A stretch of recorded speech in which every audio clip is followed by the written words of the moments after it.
வணக்கம். என்னுயிரை செல்லம்மா கதையில் உங்களுடன் இணைவது நான் குமுதா மகேஷ். அடுத்தடுத்த நாட்களில் பத்மாவதி பாட்டிக்கு பிசியோதெரபி பயிற்சிகள் சொல்லித் தருவதற்காக ஜீவா தினமும் மாலை தேவாவின் வீட்டிற்கு வரத் தொடங்கினான்.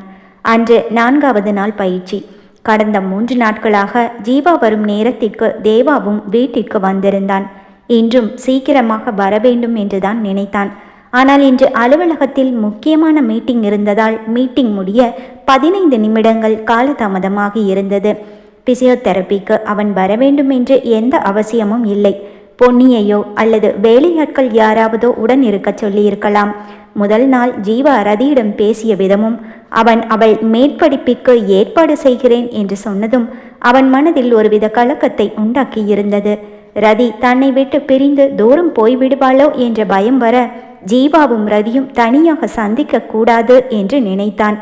அவன் அலுவலகத்திலிருந்து வரவில்லை என்றால் பாட்டியின் உடல்நிலை சம்பந்தமாக ஏதாவது முக்கியமாக சொல்ல வேண்டும் என்றால் ஜீவா ரதியை அழைத்து பேச வேண்டி வரும் என்று நினைத்தவனுக்கு பாட்டிக்கு பயிற்சிகள் முடியும் வரை தினமும் மாலை சீக்கிரம் வீட்டிற்கு வந்து விடுவது என முடிவு செய்திருந்தான். அன்று தேவா மீட்டிங் முடிந்து வர காலதாமதமானதால் பாட்டி பொன்னியிடம் சொல்லி ரதியை உடன் அழைத்து கொண்டார். எனக்கு டாக்டர் சொல்லி கொடுக்கறத அப்பப்போ மறந்து போயிடுதுமா. தேவா இருந்தால் ஃபோனில் வீடியோ எடுத்து வச்சுக்குவான். தினமும் டாக்டர் வர்ற நேரத்துக்கு வந்துடுவான். இன்னைக்கு என்ன ஆச்சுன்னு தெரியல, இன்னும் காணோம். டாக்டர் சொல்லித்தரத நீ ஃபோனில் வீடியோ எடுத்து வச்சுக்க. எனக்கு மறந்து போச்சுன்னா அதை பார்த்துக்கிறேன் பாட்டி சொல்ல. பாட்டி வீடியோவெல்லாம் எதுக்கு? கண்ணில் பார்த்தாவே போதும். உங்களுக்கு மறந்துடுச்சுன்னா என்கிட்ட கேளுங்க, நான் சொல்லி கொடுக்குறேன் ரதி நம்பிக்கையாய் சொல்ல. இன்னைக்கு டாக்டரையும் இன்னும் காணோம். பாட்டி சுவர் கடிகாரத்தை பார்க்க ஜீவா உள்ளே நுழைந்தான். வாங்க சார் என்றாள் ரதி. ஹலோ ரதி, எப்படி இருக்கீங்க? என்ன 2 நாள் ஆளையோ காணோம்? கேட்டுவிட்டு பாட்டிக்கு பயிற்சிகளை சொல்லி கொடுத்தான். பயிற்சி முடிந்து அறையை விட்டு வெளியில் வந்த ஜீவாவிடம், சார் அம்மா எப்படி இருக்காங்க? நான் அவங்கள ரொம்ப கேட்டதா சொல்லுங்க. ரதி ஜீவாவின் பின்னாலேயே வந்தாள். அம்மா கிட்ட நான் உங்களை முதல் நாள் இங்கே பார்த்த அன்னைக்கே சொல்லிட்டேன். அவங்க ரொம்ப சந்தோஷப்பட்டாங்க. உங்களை உடனே பார்க்கணும்னு சொன்னாங்க. இஃப் யூ டோன்ட் மைண்ட், நாளைக்கு ஈவினிங் ஹாஸ்பிட்டலில் வந்து அம்மாவை பார்த்துட்டு போக முடியுமா? ஜீவா கேட்க, ஹாஸ்பிட்டல்லையா? அவ்வளோ தூரம் என்னால் வர முடியுமான்னு தெரியல சார், அவள் யோசனையாய் சொல்ல. அப்போது இங்கேயே பக்கத்தில் ஏதாவது ரெஸ்டாரண்ட்டுக்கு அம்மாவை வர சொல்கிறேன், நீங்களும் அங்கே வந்துடுங்க. இங்கே உங்களுக்கு வாக்கபிள் தூரத்தில் எந்த ரெஸ்டாரண்ட் இருக்குது? ஒரு நிமிஷம் இருங்க என்று தன் ஃபோனை எடுத்து பக்கத்தில் ரெஸ்டாரண்ட் ஒன்றின் பெயரை சொல்லி, நாளைக்கு சாயங்காலம் 5 மணிக்கு அம்மாவை வர சொல்கிறேன். இங்கே உங்கள் வீட்டில் இருந்து 5 நிமிஷம்தான். உங்களால் வர முடியுமா? ஜீவா சந்தேகமாக கேட்க, முதலில் யோசித்த ரதி, சரி சார், மேடமை வர சொல்லுங்க, நானும் வந்துடுறேன் என்றாள். ரதி, அப்புறம் இன்னொரு முக்கியமான விஷயம் கேட்டால் நீங்கள் ரொம்பவே சந்தோஷப்படுவீங்க. ஜீவா மகிழ்ச்சியாக சொல்ல, என்ன விஷயம் சார்? ரதி ஜீவாவின் முகத்தையே பார்த்திருக்க, எனக்கும் யாழினிக்கும் அடுத்த மாதம் கல்யாணம். நீங்கள் சொன்ன உடனே நான் யாழினியை லவ் பண்ணுற விஷயத்த அம்மா கிட்ட சொல்லிட்டேன். அம்மாவை பற்றி தான் உங்களுக்கு நல்லா தெரியுமே, உடனே ஓகே சொல்லிட்டாங்க. இப்போது கல்யாணமும் ஃபிக்ஸ் ஆகிடுச்சு. நீங்கள் மட்டும் இல்லைன்னா நான் அம்மா கிட்ட சொல்ல யோசிச்சுட்டே இன்னும் காலத்தை கடத்தியிருப்பேன். ரொம்ப தேங்க்ஸ். அப்புறம் யாழினியும் உங்களுக்கு தேங்க்ஸ் சொல்ல சொன்னா என்று ஜீவா சொல்லி முடிக்க, சூப்பர், என்ன சார் இவ்வளவு பெரிய விஷயத்தை இவ்வளோ சாதாரணமாக சொல்கிறீங்க? அடுத்த மாதம் கல்யாணமா? கங்க்ராச்சுலேஷன்ஸ்.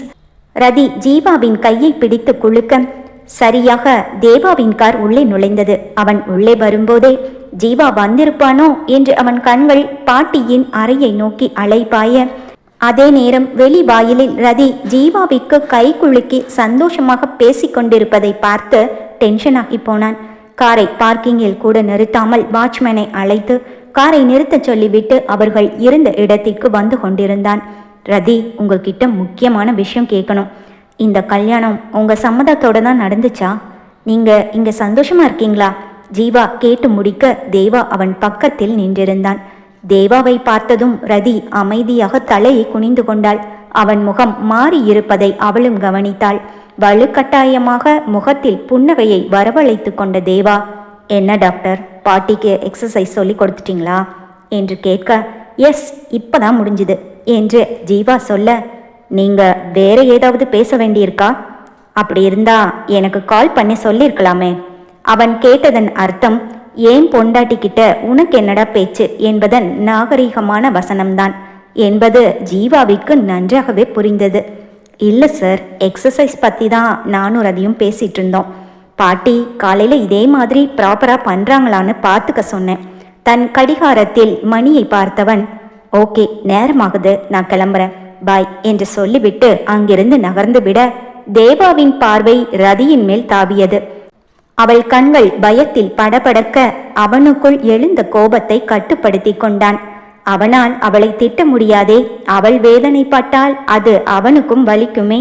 அவளை எதுவும் சொல்லாமல் அவன் அவளையே பார்த்து நிற்க, நீங்க வர நேரம் ஆயிடுச்சு, அதான் டாக்டர் வந்திருக்காங்கன்னு பாட்டி என்ன வர சொன்னாங்க என்று அவள் திக்கி திணறி பேச, இனிமே நான் இல்லாத போது டாக்டர் வந்தா பொண்ணுக்கிட்ட சொல்லி வீடியோ எடுக்க சொல்லு, நீ வர வேண்டாம். அவன் வார்த்தைகளில் கடுமை தெரிய சிறிதாக தலையசைத்து விட்டு அவள் உள்ளே சென்று விட அங்கேயே நின்றிருந்தான் தேவா. எதுக்கு இவ அவனுக்கு கை கொடுத்து ஹேண்ட்ஷேக் பண்ணணும்? எப்பவும் எதையோ பறி கொடுத்த மாதிரி இருக்கிறவ முகத்துல இன்னைக்கு என்ன அவ்வளவு சந்தோஷம்? என்ன விஷயமா இருக்கும்? ஒருவேளை இந்த டாக்டர் நீ இங்க இருந்து வந்துடு, உன்னை வெளிநாட்டுக்கு அனுப்பி வைக்கிறேன்னு சொல்லி இருப்பானோ? கோபத்தை அடக்க முடியாமல் கை முஷ்டியை மடித்து பற்களை கோரித்தான் தேவா. என்கிட்ட இருந்து உன்னை யாரு நினைச்சாலும் பிரிக்க முடியாது. அவன் வாய் தானாக முணுமுணுக்க பாட்டியின் அறைக்கு சென்று பாட்டியை பார்த்துவிட்டு மேலே அறைக்கு வந்து முகம் கழுவி உடை மாற்றினான். ரதி கையில் காஃபி கப்புடன் வர அவளை ஒரு பார்வை பார்த்துவிட்டு காஃபியை வாங்கி கொண்டான். ஜீவாவிடம் பேசியதற்கு இத்தனை கோபம் என்றால் நாளைக்கு எப்படி இவருக்கு தெரியாமல் போய் சந்திரமதி மேடமை பார்க்கறது? ரதிக்கும் கொஞ்சம் பயமாகத்தான் இருந்தது. இவர்கிட்ட சொல்லிட்டே போனா என்ன என்று யோசித்தவள், ஒரு வேளை வேண்டான்னு சொல்லிட்டா மேடமை பார்க்க முடியாமையே போயிடுமே. அவள் அவன் முகத்தை பார்த்து நிற்க, என்ன என்கிட்ட ஏதாவது சொல்லணுமா? அவனே கேட்டான். இல்லை இல்லை, ஒன்றும் இல்லை. அவள் சமையல் அறைக்கு சென்று விட்டாள். அடுத்த நாள் 4 மணியிலிருந்து இருப்பு கொள்ளவில்லை ரதிக்கு. மனது படபடப்பாக இருந்தது. தேவாவிற்கு தெரியாமல் வெளியில் செல்வது சரியாக இருக்குமா என்று ஒரு புறம் யோசனையாக இருந்தாலும் இன்னொரு புறம் சந்திரவதியை சந்திக்கவும் அவள் மனது ஆசைப்பட்டது. ஒரு 5 நிமிஷம் மேடமை பார்த்து பேசிட்டு திரும்பவும் வீட்டுக்கு வந்துடலாம் என்று நினைத்து கொண்டாள். பொன்னியிடம் கடைக்கு போவதாக சொல்லிவிட்டு கிளம்பினாள். அதே நேரம் தன் திருமணத்திற்கு பத்திரிகை கொடுப்பதற்காக தேவாவின் அலுவலகத்தில் அவன் கேபினில் இருந்தான் அவன் நண்பன் பார்த்திபன். கங்க்ராச்சுலேஷன்ஸ். என்னடா அரேஞ்ச் மேரேஜா இல்லை லவ் மேரேஜா? தேவா கேட்க, அரேஞ்ச் மேரேஜ் தான்டா, லவ் மேரேஜ் எல்லாம் நம்மளுக்கு செட் ஆகாது. சிரித்து கொண்டே சொன்னவன் இன்விடேஷன் கார்டை தேவாவிடம் கொடுத்தான். அவன் அதை பிரித்து பார்த்து கொண்டிருக்க, தேவா, என் தம்பி ரோஹன் கொஞ்ச நாள் உன்னோட ஆஃபீஸ்க்கு அனுப்பலான்னு இருக்கேன். சொன்ன பேச்சை கேட்க மாட்டேங்கிறான். விளையாட்டுத்தனம் ரொம்ப அதிகம். இப்போதான் MBA ஃபர்ஸ்ட் இயர் சேர்ந்திருக்கான். சீரியஸ்னஸ் கொஞ்சம் கூட இல்லை. உன்ன மாதிரி ஸ்ட்ரிக்டாக இருக்கிறவங்க கிட்ட இருந்தாதான் அவன் சரிப்பட்டு வருவான், ஒழுங்கா இருப்பான் பார்த்திபன் சொல்ல, அதனால என்னடா, அனுப்பி வை, பார்த்துக்கலாம் என்றான் தேவா. ஓகேடா, நான் கிளம்புறேன் என்று பார்த்திபன் சொல்ல, ஏய் என்ன நீ, ரொம்ப நாள் கழிச்சு மீட் பண்ணியிருக்கோம், அப்படியே கிளம்புறேன்னு சொல்கிற? வீட்டுக்கு போய் சாப்பிட்டுட்டு போகலாமா? தேவா பார்த்திபனை வீட்டிற்கு அழைக்க, இல்லடா, இன்னும் இன்விடேஷன் கொடுக்குற வேலை முடியலை, அதோட மற்ற கல்யாண வேலைகளும் இருக்கு பார்த்திபன் சொல்ல, சரிடா, அட்லீஸ்ட் இங்கே எங்கேயாவது பக்கத்தில் காஃபி குடிச்சிட்டு போகலாமா? தேவா அழைக்க, சரிடா போகலாம். தேவாவும் பார்த்திபனும் ரதி சந்திரமதியை சந்திப்பதற்காக காத்திருந்த அதே ரெஸ்டாரண்ட்டுக்கு சென்றார்கள். ரெஸ்டாரண்டில் ரதி டாக்டர் சந்திரமதிக்காக காத்திருந்தாள். சந்திரமதி ஏதோ அவசர வேளையில் மாட்டிக்கொண்டதால் அவர் வர இன்னும் அரை மணி நேரம் காலதாமதம் ஆனது. அதை ஜீவாவிடம் சொல்லி ரதிக்கு தெரியப்படுத்த சொன்னார். ஆனால் ஜீவாவிடம் ரதியின் புதிய மொபைல் எண் இல்லையே. என்ன செய்வது என்று யோசித்த ஜீவா நேரில் சென்று ரதியிடம் விஷயத்தை சொல்லி அவளை இன்னும் அரை மணி நேரம் அங்கேயே காத்திருக்க சொல்லலாம் என்று நினைத்து ரெஸ்டாரண்டிற்கு கிளம்பி வந்து கொண்டிருந்தான். பார்த்திபனும் தேவாவும் ரதி காத்திருந்த டேபிளுக்கு பின்புறம் ஓரமாக இருந்த டேபிளில் அமர்ந்திருந்தார்கள். அவர்கள் ஒருவரை ஒருவர் பார்த்து கொள்ளவில்லை. 2 பிளாக் காஃபி என்று ஆர்டர் செய்துவிட்டு ரெஸ்ட் ரூம் போயிட்டு வந்துடுறேன் என்று எழுந்து சென்ற தேவா அப்போதுதான் அங்கு ரதியைப் போலவே ஒரு பெண் உட்கார்ந்திருப்பதை கவனித்தான். அதிர்ந்து போனான். அங்கேயே நின்று உற்று கவனித்தான். அது ரதிதான். இவ எதுக்கு இங்க வந்து உட்கார்ந்திருக்கா? யோசித்தபடியே ரெஸ்ட் ரூம் சென்று விட்டு வந்து மீண்டும் அமர்ந்தான். அப்புறம் தேவா, உன்னோட மேரேஜ் லைஃப் எல்லாம் எப்படி போகுது? என்னடா இப்படி ஒரு திடீர் கல்யாணம்? பார்த்திபன் கேட்டது தேவாவின் செவிகளுக்கு எட்டவே இல்லை. ரதி இங்கே எதுக்கு வந்திருக்கா? பக்கத்துல யாராவது இருக்காங்களா? கண்களை ரெஸ்டாரண்டின் எல்லா பக்கமும் சுழல விட்டான். யாருமில்லை, அவள் தனியாகத்தான் இருக்கிறாள். டேய் தேவா, அங்க என்னடா பார்த்துட்டு இருக்க? பார்த்திபன் கேட்க, ஒன்னும் இல்லடா, என்ன கேட்ட என்று அவர்கள் இருவரும் பேசிக் கொண்டிருந்தாலும் தேவாவின் பார்வை ரதியை தான் வட்டம் அடித்து கொண்டிருந்தது. டேபிளில் இருந்த தண்ணீரை எடுத்து குடித்தான். அதே நேரம் ஜீவா வந்து ரதியின் எதிரில் அமர தண்ணீர் குடித்து கொண்டிருந்த தேவாவிற்கு புரை ஏறியது. ஏய் பாத்துடா! பார்த்திபன் அவன் தலையை தட்டினான். அவன் கண்கள் சிவந்தது. ஜீவாவும் ரதியும் பேசிக்கொண்டிருந்தார்கள். ஜீவா அடிக்கடி கடிகாரத்தை பார்ப்பதும் பின் வாசலை பார்ப்பதுமாய் இருக்க இருவரும் வேறு யாருக்காகவோ காத்திருக்கிறார்கள் என்பது தேவாவிற்கு நன்றாகவே புரிந்தது. அடுத்த சில நிமிடங்களில் டாக்டர் சந்திரமதியும் அங்கு வந்து அவர்களுடன் சேர்ந்து கொண்டார். அவர் ரதியின் கையை பிடித்தும் தலையை வருடியும் அன்பாய் பேசுவதையும் கவனித்த தேவா, யார் இவங்க? ஜீவா ஏன் இவங்களை கூட்டிட்டு வந்து ரதி கிட்ட பேச வைக்கிறான்? குழப்பமாக இருந்தது அவனுக்கு. இவனுக்கு எதுக்கு இந்த வேலை? வந்த கோபத்தில் இப்போதே ஜீவாவின் சட்டையை பிடித்து 4 அறை கொடுக்க வேண்டும் போல அவன் மனது துடித்தது. இருந்தாலும் தன்னை சமாதானப்படுத்தி கொண்டான். சந்திரமதியும் ரதியும் பேசி கொண்டிருக்க ஜீவா கிளம்பி விட்டான். ஓகே தேவா, நான் கிளம்புறேன். பார்த்திபனும் கிளம்ப பார்த்திபனுடன் ரெஸ்டாரண்ட் வாசல் வரை வெளியில் சென்ற தேவா அவனை அனுப்பி வைத்து விட்டு வெளியிலேயே காத்திருந்தான். என்னமாச்சு ரதி, நீ ஏன் திடீர்னு கல்யாணம் பண்ணிக்கிட்ட? நான் உன்னை ஜீவாவை கல்யாணம் பண்ணிக்க சொல்லி கேட்டப்ப வெளிநாட்டுக்கு போய் படிக்கணும்னு சொன்னியேம்மா. ஹாஸ்பிட்டலில் நீ லவ் பண்ணி ஓடி போய் கல்யாணம் பண்ணிக்கிட்டேன்னு சொல்கிறாங்க. உன்னை ஒருத்தன் கடத்திட்டு போய் கட்டாய கல்யாணம் பண்ணி உன்னை கொடுமைப்படுத்துகிறான்னு பேசுகிறாங்க. இதில் எதுமா உண்மை? நீ சொன்னாதான் உண்மை என்னன்னு எங்களுக்கு தெரியும். சந்திரமதி நீளமாக பேசி முடிக்க மற்றவர்கள் முன் தன் பிரச்சனையை சொல்ல முடியாத நிலை ரதிக்கு. அதோடு எப்போதும் தன்மேல் அன்பையும் அக்கறையும் பொழியும் கணவனை விட்டு கொடுக்கவும் முடியவில்லை. மேடம், நீங்கள் முதல்ல சொன்னது தான் உண்மை. எனக்கு அவரை ரொம்ப பிடிக்கும். நாங்கள் 2 பேரும் லவ் பண்ணி தான் கல்யாணம் பண்ணிக்கிட்டோம். அவருக்கும் நான்னா உயிர். சந்திரமதியிடம் தேவாவை விட்டு கொடுக்காமல் பேசினாள் ரதி. நீ நிஜமாக தான் சொல்றியா? உன்னை பார்த்தா லவ் பண்ணி கல்யாணம் பண்ணிக்கிட்ட மாதிரி சந்தோஷமாகவே தெரியலையேம்மா. ஜீவா கூட உன்னை வீட்டில் முதலாக பார்த்தேன்னு சொன்னப்ப ரதி பழைய ரதியா இல்லைம்மான்னு சொன்னான். ஏதாவது பிரச்சனைன்னா சொல்லுமா, நான் உனக்கு என்ன உதவி வேணும்னாலும் பண்ணுறேன். இல்லை மேடம், நான் சந்தோஷமாக தான் இருக்கேன். செயற்கையான புன்னகையை முகத்தில் ஒட்டி கொண்டாள் ரதி. சரிம்மா, நான் கிளம்புறேன். நான் சொன்னது மட்டும் மனசில் வச்சுக்கோ. உனக்காக நான் இருக்கேன். நீ என்கிட்ட எந்த உதவி வேணும்னாலும் கேட்கலாம். என்னோட நம்பர் உன்கிட்ட இருக்குல்ல? இல்லை மேடம், என் பழைய ஃபோன் ஒர்க் ஆகலை. அதில் இருந்த நம்பர் எல்லாம் போயிடுச்சு அவள் சொல்ல. சரி, நோட் பண்ணிக்கோ. சந்திரமதி மொபைல் எண்ணை சொல்ல அங்கிருந்த டிஷ்யூ பேப்பரை எடுத்து குறித்து கொண்டாள் ரதி. சரிம்மா, டைம் ஆச்சு, நான் கிளம்புறேன். சந்திரமதி சென்றுவிட ரதி அப்படியே சில நிமிடங்கள் சிலையாக உட்கார்ந்து விட்டாள். கண்கள் கலங்கி இருக்க கர்ச்சிப்பை எடுத்து கண்களை துடைத்து கொண்டாள். அவள் ரெஸ்டாரண்ட்டை விட்டு வெளியில் வர அவள் கையில் வைத்திருந்த அந்த டிஷ்யூ பேப்பர் தவறி கீழே விழுந்தது. ரதி அதை எடுக்க கீழே குனிய அதற்கு முன் தேவா அந்த பேப்பரை கையில் எடுத்திருந்தான். இவரா? அவனை பார்த்த அந்த நொடி அதிர்ந்து போய் நின்றாள் ரதி. நீ என்ன ரெஸ்டாரண்ட் பக்கம் வந்திருக்க? அவன் சாதாரணமாகத்தான் கேட்டான். ஆனால் ரதிக்குத்தான் உதறல் எடுத்து விட்டது. முகம் வியர்க்க, எதுக்கு இப்படி வேர்க்குது? இந்தா தொடச்சுக்கோ. அவனை கர்ச்சீஃபை எடுத்து கொடுத்தான். வாங்கி துடைத்து கொண்டாள். நான் கேட்ட கேள்விக்கு நீ இன்னும் பதிலே சொல்லலையே. என்ன ரெஸ்டாரண்ட் பக்கம் வந்திருக்க? அவள் விழிக்க, காஃபி குடிக்க வந்தியா இல்லை சாப்பிட வந்தியா? அவனே கேள்வியையும் கேட்டுவிட்டு 2 ஆப்ஷனையும் பதிலாக கொடுக்க அவன் கேட்ட எல்லா கேள்விக்கும் தலையை அஷ்டகோணலாக அவள் ஆட்டி வைக்க அவளையே கூர்மையாக பார்த்தவன், ரதி, வீட்டில் பொன்னி சமைக்கலையா?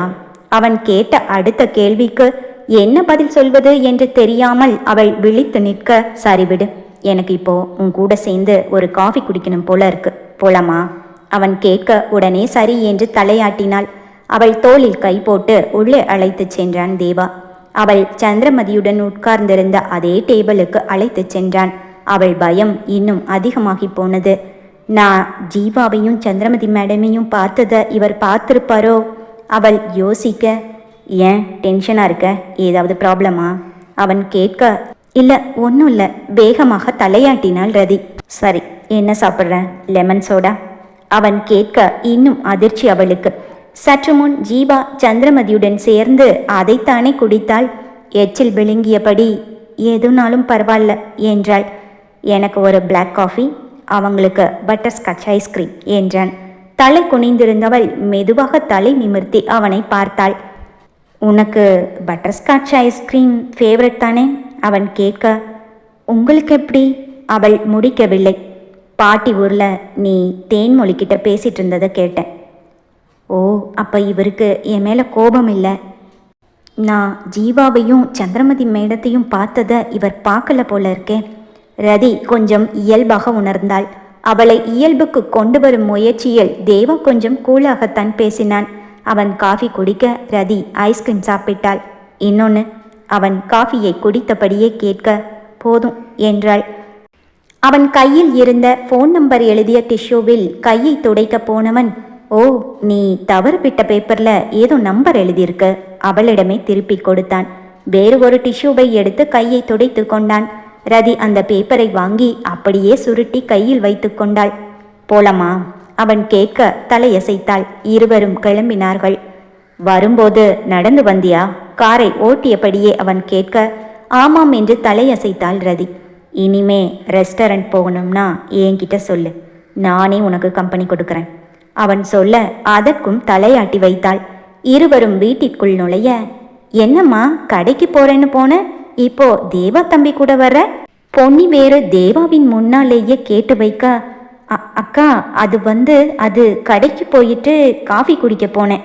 இல்லை காஃபி குடிக்க போனோம் சொல்லிவிட்டு தேவாவை பார்த்தவள், அக்கா நீங்கள் காயெல்லாம் கட் பண்ணணும்னு சொன்னீங்களே, நான் ஹெல்ப் பண்ணுறேன். சமையல் அறைக்குள் புகுந்து கொண்டாள்.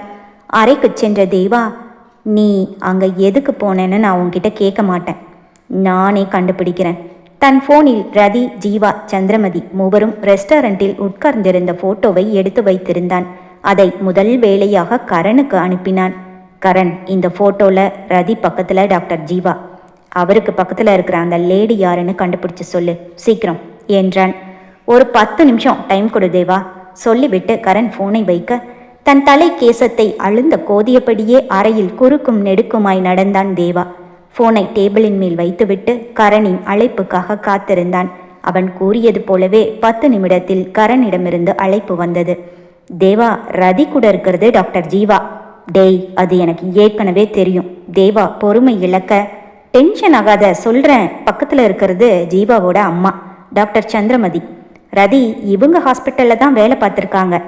அப்புறம் இன்னொரு முக்கியமான விஷயம், கரண் சொல்ல தயங்க டென்ஷன் ஆகிவிட்டான் தேவா. டேய், இழுக்காம சீக்கிரமா விஷயத்த சொல்லு. பொறுமை இழந்திருந்தான் அவன். சந்திரமதி மேடம்க்கு ரதியை ரொம்ப பிடிக்குமா. அவங்களுக்கு அப்பப்போ ட்ரெஸ்ஸு நகைன்னு வாங்கி தருவாங்களாம்.